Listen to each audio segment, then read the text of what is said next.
The auction at Kaeldar Prime. The auction block smelled like metal, sweat, and fear. Kale stood barefoot on the cold platform, his wrists bound in dull restraints that pulsed with a faint blue light. The boy's hair was matted, his skin bruised from rough handling, and his eyes, though wide with confusion, still burned with a faint ember of defiance. He was 12, old enough to know this wasn't a dream, young enough to still hope someone would come for him. Around him, the crowd of bidders buzzed in a dozen languages. Towering insectoids chittered over datapads. A bulbous, three-eyed aristocrat pointed with a hooked cane. Closer to the front, a scaled being in gold-threaded robes examined Kale like a curious artifact. To them, he wasn't a boy, just a specimen, a rare catch from a low-tech species. Exotic, disposable. Lot 784, croaked the auctioneer, a skeletal Setheri who dripped with scent jewels. Pure-blooded Terran male. Untagged, unmodified. Age-class juvenile. Intact cortical potential.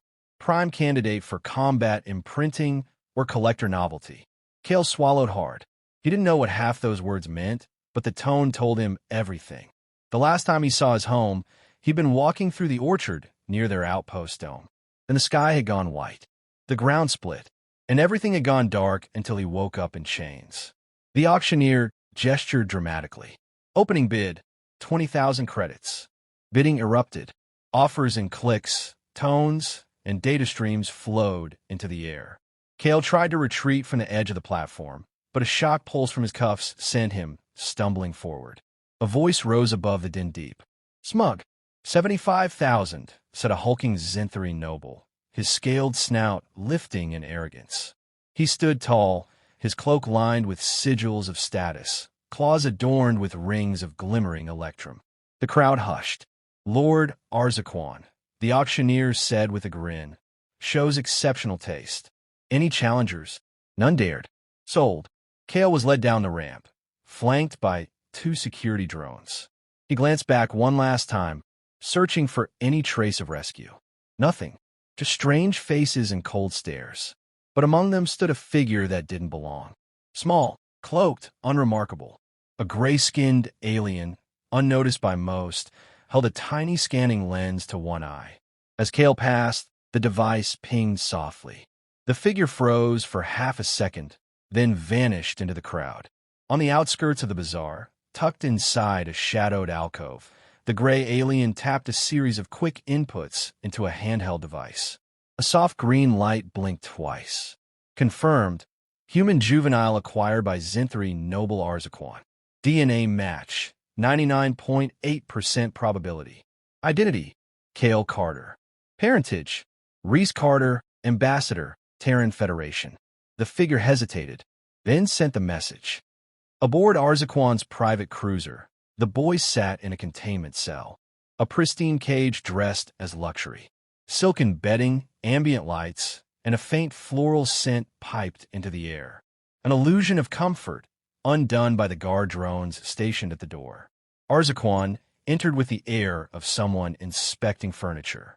You should be grateful, creature, he said, voice thick with amusement. Most humans end up in spice mines or science tanks. But you, he gestured grandly, you'll be trained. Molded. I may even teach you speech. I already speak, Kale said quietly. Arzaquan tilted his head. HM, a trick? Or do you have higher functions? Intriguing. He crouched to eye level, cold yellow slits narrowing. You belong to me now. Your past is dust. Your name is irrelevant. But perhaps I'll let you keep it, if you amuse me. Kale looked away, fists clenched. He wanted to cry, but he wouldn't give this monster the pleasure. Instead, his hand closed around the one thing they hadn't taken, his father's pendant, hidden beneath his tunic. It was old, earth-made, inscribed in Terran standard, never yield. He whispered it under his breath. Elsewhere, far beyond the auction halls, aboard a Terran diplomatic cruiser orbiting a neutral world, a man in a dark suit received an encrypted message. Rhys Carter, ambassador of the Terran Federation, read the contents. His hands stilled, then curled into fists. A diplomat's fury. The diplomatic chambers aboard the Terran envoy were quiet. too quiet for news like this. Ambassador Rhys Carter stood alone in the center of the room, the encrypted message still glowing on the hollow terminal. His face was calm, expression unreadable, but beneath the surface, something terrible stirred. He read the name again, Cale Carter. Confirmed alive. Sold at auction. Location, Kaldar Prime. Owner, Zinthri Noble Arzaquan. For a long moment, he said nothing, just stared. The muscles in his jaw tightened. His breath slowed, and then he shut the terminal off with a flick of his fingers. A voice broke the silence. Ambassador, his chief attaché, Lana Merrick, stepped into the room, datapad in hand. She stopped short when she saw his face. Sir, is something wrong? Give me everything we have on a Zinthri named Arzaquan. Trade routes, political alliances, family holdings. I want it all. Yes, sir. Should I inform the Federation Council? No, his voice was sharp. Then he softened. Not yet. She hesitated. Rhys, is this about your son? He looked at her then, not as a diplomat, not as a representative of Earth, but as a father. For a moment, the mask cracked. He's alive, Lana. After all these years, they took him and sold him like livestock, and they didn't even know who he was. Lana lowered her eyes. Then what do we do? Rhys turned to the starfield outside the viewport. The Galactic Empire stretched beyond those stars, ancient, vast, arrogant. To them, Earth was still a frontier civilization, barely worth notice. They think we're weak, he said quietly, that humans can be stolen, traded, erased, that we won't fight back unless we're ordered to. He turned back, steel in his voice. Let's prove them wrong. Later that day, Rhys Carter appeared before the Galactic Concordat of Sentient Rights, the governing body that upheld interspecies law. The chamber was a circular hall filled with diplomats from 100 worlds, their holographic insignias flickering above their seats. Rhys stood tall as he addressed the council. I bring charges against Zinthri Lord Arzaquan, he announced, for the illegal purchase of a sentient minor identified as Cale Carter of Earth, a citizen of the Terran Federation. My son. A stir went through the chamber. The presiding voice, a floaty trisapient named Counselor Visora, replied calmly, Ambassador Carter, we regret your personal loss. However, as Earth is not yet a core world, its citizens are not protected under Concordat sovereignty. The Zinthri are within their rights. Rhys's eyes narrowed. You're telling me the Empire allows child slavery? We do not condone such actions, Visora said diplomatically. But enforcement is reserved for coralline species. The Terran Federation is a recent entrant. Provisional status only. So because we're new, Rhys said slowly, we're less than people. A murmur swept through the room. This meeting is concluded, Visora declared. The Concordat offers its condolences, but we will not intervene. Back aboard the Terran envoy, Rhys Carter stood before a secure channel to Earth. The image of President Halden, leader of the Terran Federation, appeared. Rhys, the president said, I understand your anger, but we cannot escalate. We don't have the military infrastructure for a direct confrontation. Not yet. Carter kept his voice measured. I'm not asking for war, Mr. President. I'm telling you what's coming. They sold my son, and they will answer for it. Rhys, Earth needs you to stay diplomatic. A pause. Then prepare your diplomats, Carter said coldly, because I'm about to break every rule in the book. That night, alone in his quarters, Rhys stood before an old photo of his family. His wife had passed in the early days of the Frontier War. Cale had been just 7 when he sent him away to a safe colony. He thought he'd done the right thing. Now he knew better. He opened a secure terminal, one used only in the gravest emergencies. A blank interface lit up with a single prompt. Initiate protocol Emberfall? He didn't hesitate. Yes. Across the stars, hidden operatives of Earth's intelligence division received the signal. Emberfall was a red directive, total escalation without military deployment. Cyber warfare, espionage, economic sabotage. Target, Zinthri Dominion.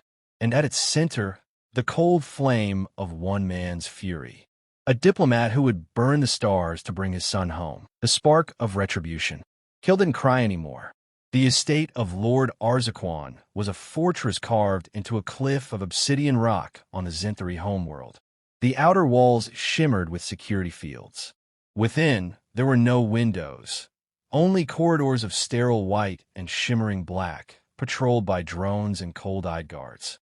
Cale had been there for 9 days. He slept when ordered, ate when permitted, trained when commanded. Arzaquan's taming instructors beat and shocked him with neural whips, trying to mold him into a compliant servant warrior. But Cale resisted, quietly, patiently. He learned early not to fight back, not physically. That earned worse punishments. Instead, he listened, observed, learned, and he had one ally. Her name was Nova, a forgotten service droid meant for cleaning and basic maintenance. Something about Cale's presence had triggered old empathy protocols buried deep in her code. He found her damaged in a storage room and repaired her, just enough to speak and move. "I do not understand," Nova said as they crouched beside an unused vent shaft one night. "You are a labor asset. Why aid me?" "Because you helped me first," Cale replied. He handed her a rewired data spike. "Besides, I need someone to teach me how to hack the estate systems." Her eyes flickered, surprised. "You intend to escape?" "I intend," Cale said, gripping his father's pendant, "to make them regret thinking humans are pets." Meanwhile, across the stars, Ambassador Rhys Carter was making good on his promise. Zinthari trade convoys reported unusual delays. Their shipping manifests were corrupted mid-jump. Whole shipments of rare minerals disappeared into blacklisted space. Credit markets tied to Zinthari nobles crashed in a matter of hours. Arzaquan's own off-world bank accounts were frozen through a cascade of anonymous proxy transfers.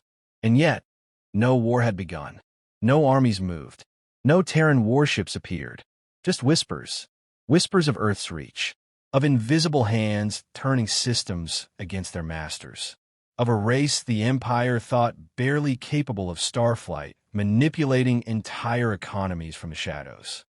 At a Zinthari High Council meeting, Lord Arzaquan slammed his clawed fist against the table.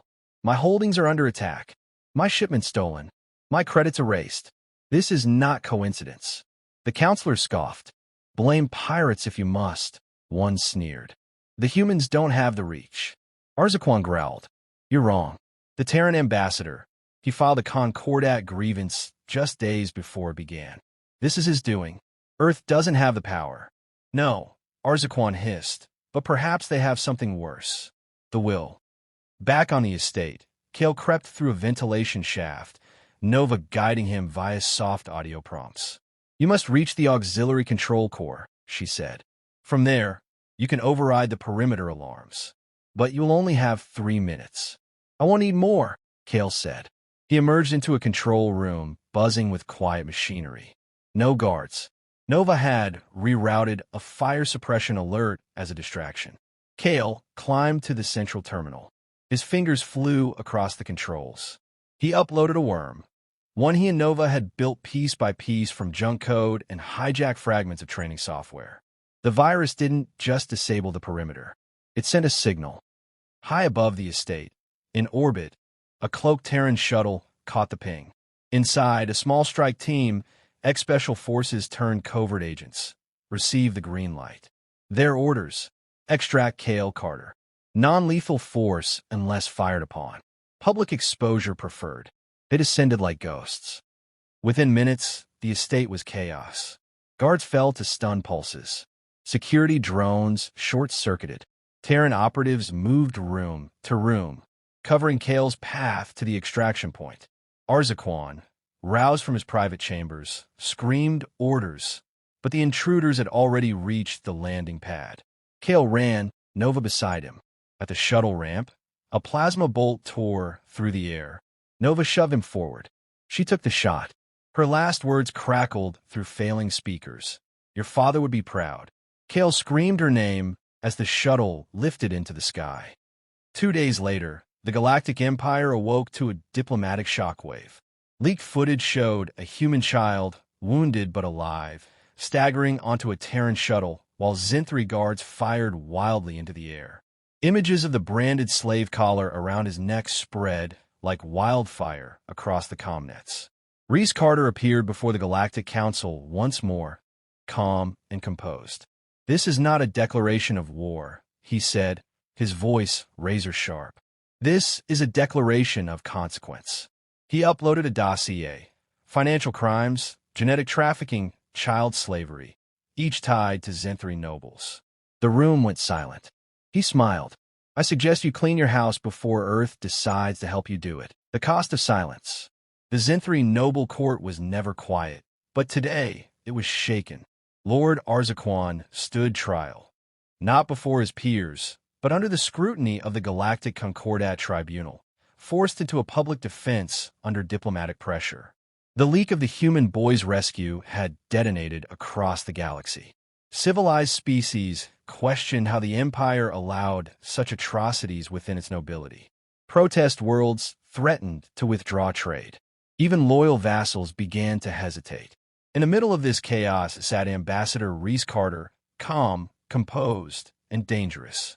The tribunal chamber floated above neutral space, a translucent sphere where justice was supposed to be seen, not just served. Arzaquan towered over the room in chains designed to remind him that titles held no power here. "Lord Arzaquan," intoned Counselor Viscera, her voice echoing through the chamber, "do you deny purchasing a human minor at a public auction?" "I was unaware of the boy's identity," Arzaquan growled. "He was presented as unregistered livestock, legal under galactic law." Rhys Carter stepped forward. "So ignorance justifies slavery?" The chamber stirred. Arzaquan sneered. "He was not protected under Concordat law." Carter nodded slowly. "And now, neither are you." He turned to the council. "This isn't about one child. This is about the system you allow to fester behind trade protocols and sovereignty clauses. You look away because it's inconvenient to confront. But today you're forced to see." Counselor Viscera hesitated. For the first time, she looked uncomfortable. "What are you demanding, Ambassador Carter?" Rhys didn't raise his voice. "I demand recognition of Terran full-species status under the Concordat. I demand reparations for every human sold through your black markets.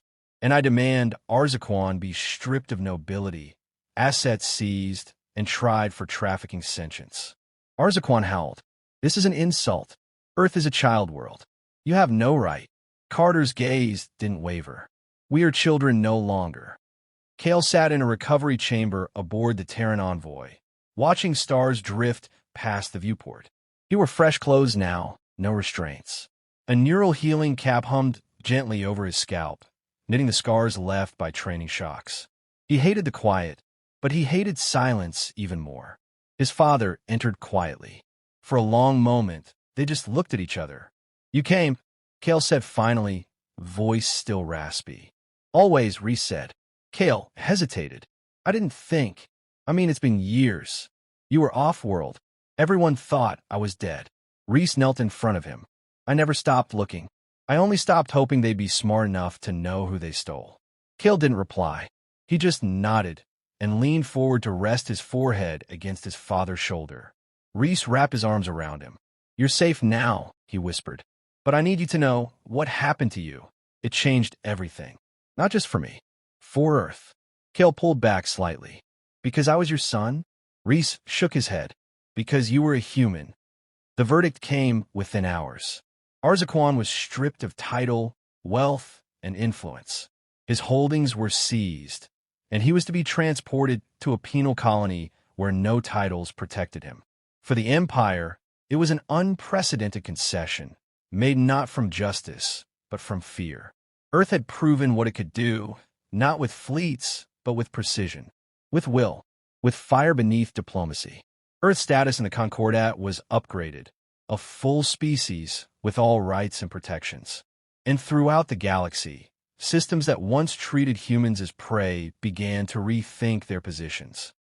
Months later, Kale stood beside his father on Earth, under real skies. They walked through an orchard, like the one Kale had been taken from so long ago. "Are you angry?" Rhys asked him. Kale plucked a ripe fruit and turned it over in his hand. "I was, but I think I understand now." "Understand what?" "Why you wear a suit instead of armor. Why you speak when others shout. You can burn a system down quietly, if you're patient enough. Rhys smiled faintly. You learned that too quickly. Kale shrugged. The galaxy isn't patient. So I had to be. They walked in silence for a while longer. Then Kale asked, what if they try again? Another noble. Another slave world.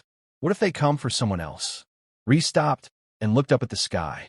Then they'll learn what the galaxy just learned. He placed a hand on his son's shoulder. That Earth remembers.